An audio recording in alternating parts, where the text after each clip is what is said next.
लोकसभा चुनाव 2024 नजदीक है। चुनाव से ठीक पहले निर्वाचन आयुक्त अरुण गोयल के इस्तीफे से कई तरह के सवाल खड़े होने शुरू हो गए।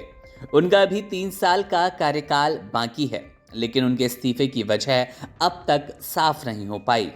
गोयल का इस्तीफा ऐसे समय में हुआ जब चुनाव आयोग का 3 सदस्यीय पैनल केवल 2 सदस्यों के साथ काम चला रहा था। चुनाव आयुक्त अनूप चंद्र पांडे फरवरी में ही रिटायर्ड हो गए थे। ऐसे में भारतीय निर्वाचन आयोग में अब सिर्फ एक ही निर्वाचन आयुक्त हैं और अब मुख्य चुनाव आयुक्त राजीव कुमार ही इस पैनल में शेष हैं। अब आप सोच रहे होंगे आखिर अरुण गोयल हैं कौन? तो आपको बता दें, अरुण गोयल एक पूर्व आईएएस अधिकारी हैं। इन्होंने नवंबर 2022 में निर्वाचन आयुक्त के पद पर नियुक्ति ली थी। उनकी नियुक्ति पर भी कई तरह के सवाल उठाए गए थे। दरअसल उन्होंने प्रशासनिक सेवा से स्वैच्छिक सेवानिवृत्ति ले ली थी। अब उस वक्त भारी उद्योग विभाग में सचिव हुआ करते थे। उनके रिटायरमेंट के एक दिन बाद से ही उन्हें निर्वाचन आयुक्त बना दिया गया।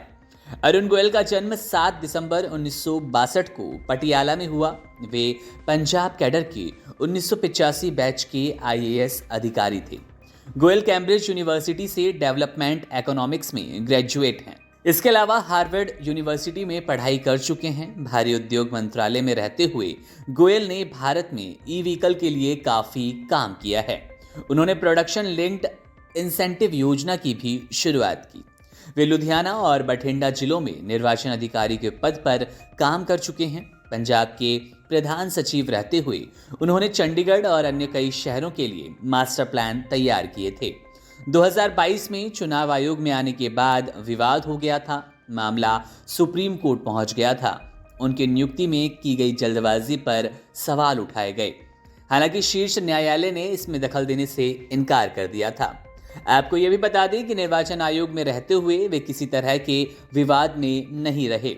वहीं बात करें लोकसभा चुनाव की, तो कहा जा रहा है कि अरुण गोयल के इस्तीफे से लोकसभा चुनाव पर कोई फर्क नहीं पड़ेगा। हालांकि अब चुनाव की जिम्मेदारी मुख्य चुनाव आयुक्त राजीव कुमार के ही कंधे पर आती नजर आ रही है। जाहिर तौर पर 45 महीने पहले इस्तीफा देकर सबको चौंका दिया है। अरुण गोयल ने लोकसभा चुनाव की तारीखों का जल्द ही ऐलान होने वाला है। उम्मीद जताई जा रही है कि अप्रैल के पहले हफ्ते के भीतर इन तारीखों का ऐलान हो जाएगा।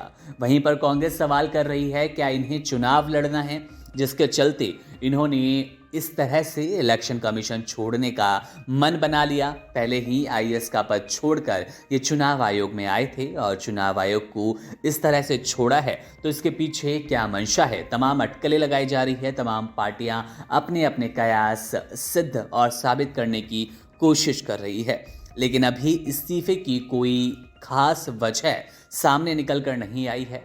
पर अब चुनाव आयुक्त अपने सिर्फ एक सदस्य के साथ काम चलाने वाला है।